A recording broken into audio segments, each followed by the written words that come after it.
In recent months, we've looked at current reforms in the Albuquerque Police Department.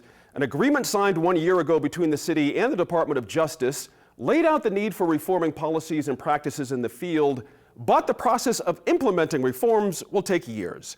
Our producer Sarah Gustavus sat down recently with Albuquerque Mayor Richard Berry to talk about what's happening now.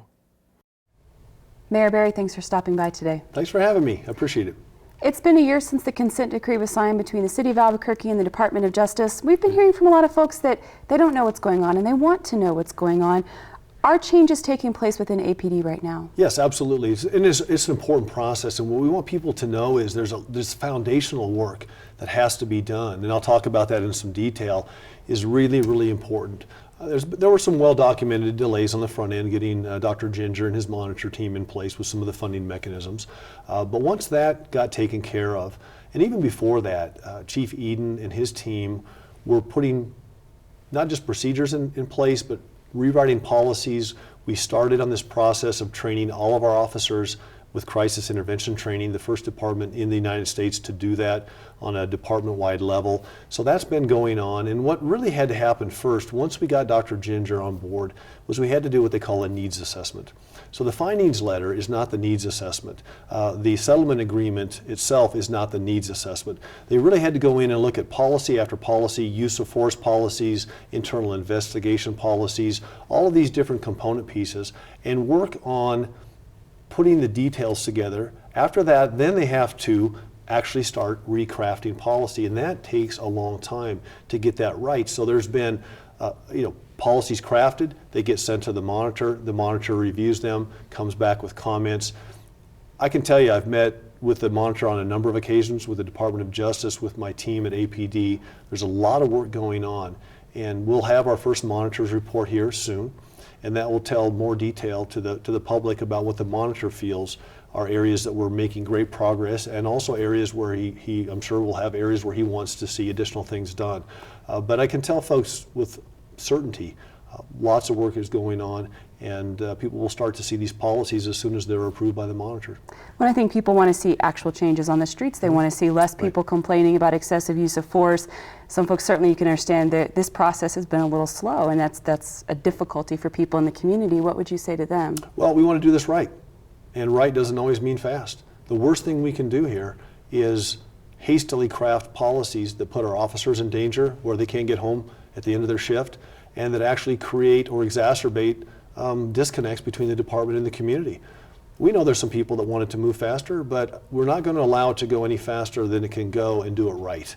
And that is tough for some folks to absorb, and it's tough for us even sometimes. We like to move faster on certain things, but we have to get this right, and we have to do something that's sustainable. One of the things that Albuquerque's done really well here is our community hasn't turned their back on their department. We have a lot of community support for our officers, and we're telling people every day that is so vitally important. And now our officers are engaging more with the community.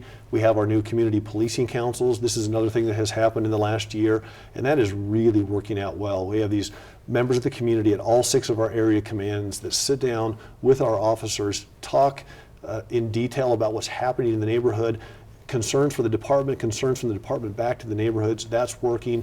We now have our oversight board in place. That's really a city council function. That's been one of the really meaningful things in the last year. So a lot of things have been done, but we're very urgent, and we have a very aggressive time frame in the settlement agreement. But once again, we always go back to meaningful reform doesn't happen overnight, and if we don't get it right in the front end, it'll be doomed for failure. We just don't want to do that. And certainly things are still happening in the community. We've had very high profile, the shooting of Officer Webster, shooting death of Lily Garcia. That violence in the communities has people concerned. Is that affecting the process and the discussions about reforms within APD? I don't believe so. No, that's Chief Eden and his team are full speed ahead. They work on this every day. The monitoring team is on the ground. We meet with the Department of Justice. We're all meeting. Those are tragic events, and I want to thank our community with how we came together in the death of Officer Webster. We had a choice to make as a community. We could have watched the news and been saddened and really not called for change, but this community came together like we've never seen, at least in my lifetime and maybe ever, to support our officers while still asking for more meaningful reform. So it's an important concept that I think Albuquerque as a community has right. So we're balancing it. And there's, like I say, there's always some folks that think it should go slower, and some folks will think it doesn't go far enough, and some people will think it goes too far. We just have to really balance that and do what we think is right for everybody. You sat down with us in 2014 before the consent decree was signed, and you said, I hope by the end of my second term we'll have a lot of these things turned around. Do you feel like you're on track for that? I think so. I think so. We had, even with the delays that we had with the monitoring team, we never delayed the end dates. We still have one of the most aggressive, if not the most aggressive, time frames for a settlement agreement in the United States. We want to make sure that we hand things off much better than we found them for both the officers and the community. There will still be work to be done after I'm the mayor.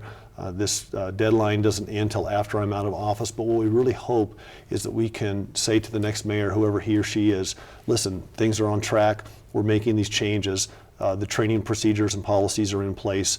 Now it's a matter of completely funding the effort, and we've certainly done that. I want to thank our city councilors.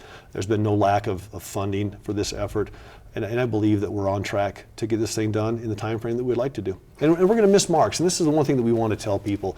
This is a large and complicated organization. Any large police department is.